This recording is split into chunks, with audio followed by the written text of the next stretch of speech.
बिस्मिल्लाहिर्रहमानिर्रहीम अस्सलामुअलैकुम रहमतुल्लाह। नवाज शरीफ और शहबाज शरीफ ने मिलकर मोहसिन नकवी के ऊपर अपने टाउट सहाफ़ी अबसार आलम के ज़रिए से जो हमला किया उसका जवाब आ गया, क्योंकि इन्होंने जो हमला करना था उसका जवाब आना था, वो रिएक्शन आना था, वो हो नहीं सकता। इन्होंने समझा था कि हम यहाँ से अबसार आलम के ज़रिए से हमला करेंगे, मोहसिन नकवी को जलील करेंगे, मोहसिन नकवी का पोल खोलेंगे, मोहसिन नकवी के ख़िलाफ़ प्रोपेगेंडा करेंगे, क्योंकि प्रोपेगेंडा करना, कैंपेन चलाना और ये लोगों के ऊपर कीचड़ उछालना ये इनकी पुरानी आदत है। ये इस तरह से काम करते रहे। झूठ इनके ऊपर बिल्कुल ख़त्म है। जिस तरह से 2017 में, 18 में, 19 में जब नवाज शरीफ को निकाल दिया गया इक़्तिदार से, तो इमरान खान के दौर में अब ये डील करना चाह रहा था, इसको पकड़ के जेल में डाल दिया गया क्योंकि इसके ऊपर केसेस और मुकदमात थे। तो इन लोगों की जानिब से सफ़ेद झूठ बोला गया कि नवाज शरीफ मर गया, नवाज शरीफ की तबीयत ख़राब हो गई, नवाज शरीफ को दो दिन में पता नहीं कितनी बार, 24 बार, 25 बार, 40 बार, 50 बार हार्ट अटैक हो रहे हैं, और पता नहीं क्या क्या इनकी जानिब से झूठ बोला गया, ड्रामा किया गया। ये तमाम चीज़ें की गई। आज फिर वही इन्होंने ये प्रोपेगेंडा टूल और मशीन को इस्तेमाल करते हैं और इन्होंने अपने टाउट सहाफ़ी के ज़रिए से मोहसिन नकवी के ऊपर हमला कर दिया। अब ये सिर्फ मोहसिन नकवी के ऊपर हमला नहीं है, ये आपने बात जहन में रखनी है। देखें, आप इमेजिन करें, मोहसिन नकवी इस वक्त पाकिस्तान के अंदर सेकंड मोस्ट पावरफुल, पाकिस्तान के अंदर जो दूसरा सबसे ताकतवर शख्स है वो मोहसिन नकवी है। तो मोहसिन नकवी ने आगे जो रिएक्शन दिया, रद्द-ए-अमल दिया, वो बड़ा हैरान कर है। वो आपका दिल खुश कर देगा। मोहसिन नकवी ने आगे से जो रिएक्शन दिया, रद्द-ए-अमल दिया, उसके अंदर बड़ा वाज़ेह तौर पर बता दिया। एक तो उसने PSL की जो फाइनल इख्तितामी जो तकरीब थी, इवेंट था, उसके अंदर बुलाने से इनकार कर दिया। मोहसिन नकवी ने उसको बिल्कुल अभी नहीं बुलाया। तमाम पूरी काबीना वहाँ पर, इंफॉर्मेशन मिनिस्टर, फाइनेंस मिनिस्टर, इसके अलावा बाकी तमाम के तमाम मिनिस्टर्स तकरीबन मौजूद थे, पूरी काबीना मौजूद थे, लेकिन शहबाज शरीफ को नहीं बुलाया। ये पहला सबूत है, ये पहला उसका इजहार नज़र आया जब PSL की तकरीब में शहबाज शरीफ को कॉल ही नहीं की गई, बुलाया ही नहीं क्या, उनको बिल्कुल फारिग कर दिया क्या। ये पहला इवेंट था, पहला मौका था। उसके बाद जब मोहसिन नकवी के ख़िलाफ़ ये पूरा एक बयानिया, पूरा जिस तरीके से एक कैंपेन, एक मुहिम लॉन्च की गई, जिस तरीके से ये सारा मामला किया गया, वो इस्टेब्लिशमेंट के नॉलेज में आ गया। मोहसिन नकवी ने वैसे भी बता दिया कि ये सारी गेम है, ये सारा मामला है।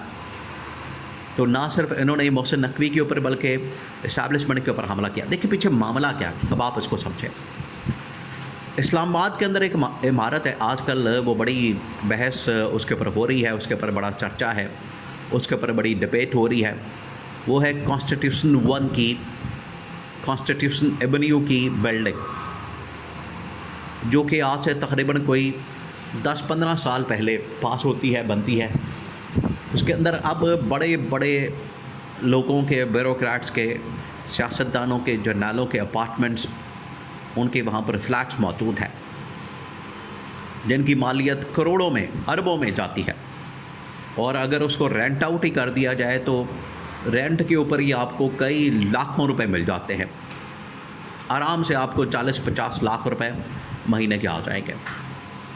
अब वो जब ख़तरे में पड़े हैं, मोहसिन नकवी ने जाके उनके ऊपर हाथ डाला, तो मौजूदा गवर्नमेंट को, देखें यही पाकिस्तान का मसला है, मौजूदा गवर्नमेंट को पे दौड़े लग गई, उनको परेशानी लग गई कि किसी तरह से हम इसको बचाएं, किसी तरह से हम इसको सेव करें, क्योंकि जब उनके अपने ही शरीफ ख़ानदान के, जरदारी ख़ानदान के दोस्त वहाँ पर मौजूद थे, उन्होंने जब देखा कि ये तो अपने ही लोग यहाँ पर, गवर्नमेंट को उन्होंने अप्रोच किया और शरीफ ख़ानदान के, जरदारी ख़ानदान के अपने लोग निकल आए, उन्होंने फिर मोहसिन नकवी के ऊपर हमला करवा दिया।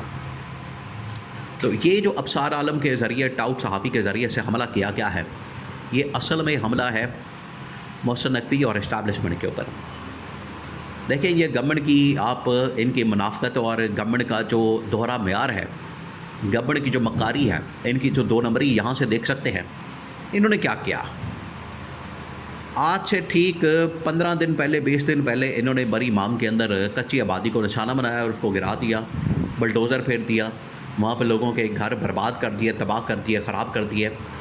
आज जब ये कॉन्स्टिट्यूशन एवेन्यू के ऊपर बिल्डिंग को गिराने की बात आई तो पूरा मीडिया, बड़े बड़े ब्यूरोक्रेट्स, बड़े बड़े बिजनेसमैन, बड़े बड़े मीडिया एंकर्स, बड़े बड़े सहाफ़ी मैदान के अंदर आ गए, गवर्नमेंट के लोग सारे मैदान के अंदर आ गए कि इसको हमने बचाना है। उस वक्त कोई नहीं आया जब गरीब आदमी का घर गिराया जा रहा था, उसको मसमार किया जा रहा था, उसके ऊपर बुलडोज़र चलाया जा रहा था, उस वक्त कोई नहीं आया।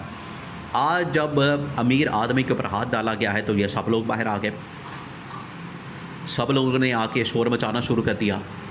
ये थी वो वारदात जो असल में कॉन्स्टिट्यूशन एवेन्यू के ऊपर डाली गई, और पीछे क्योंकि मोहसिन नकवी ने इस्टेब्लिशमेंट के सपोर्ट के साथ इसको गिराने की बात की तो जो गवर्नमेंट है इनके होश उड़ गए, ये मैदान में आ गए। और इन्होंने क्या किया, इन्होंने असल में जो इस वक्त गवर्नमेंट ने मोहसिन नकवी और इस्टेब्लिशमेंट के ऊपर हमला करवा दिया।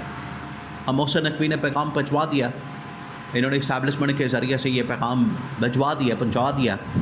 उसके अंदर ये बड़ा वाज़ेह तौर पर बता दिया गया कि ये जो मोहसिन नकवी के ऊपर और इस्टेब्लिशमेंट के ऊपर हमला किया गया, क्योंकि मोहसिन नकवी डायरेक्ट लिंक है जनरल आसिम के साथ, सेकंड मोस्ट पावरफुल, और जनरल आसिम के साथ रिश्तेदारी जिस तरीके से शरीफ ख़ानदान के इसाक़ डार के साथ, अली डार के साथ रिश्तेदारी है, बिल्कुल उसी तरीके से मोहसिन नकवी की मौजूदा इस्टेब्लिशमेंट के साथ, जनरल आसिम के साथ रिश्तेदारी है। इसके ऊपर हमला बिल्कुल भी बर्दाश्त नहीं किया जाएगा, इसके ऊपर ज़ीरो टॉलरेंस है। मोहसिन नकवी जेड लाइन है मौजूदा इस्टेब्लिशमेंट की।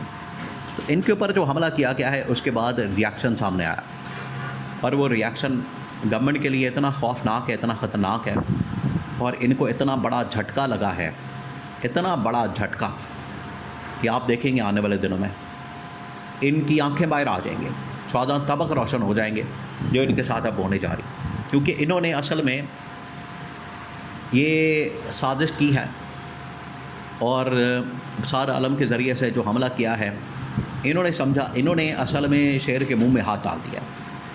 इन्होंने समझा कि हम मोहसिन नकवी के ऊपर हमला करके, इनकी लड़ाई तो मोहसिन नकवी के साथ काफ़ी अरसे से है, क्योंकि कैबिनेट के अंदर और ताकत के बानों में बड़ा पावरफुल है।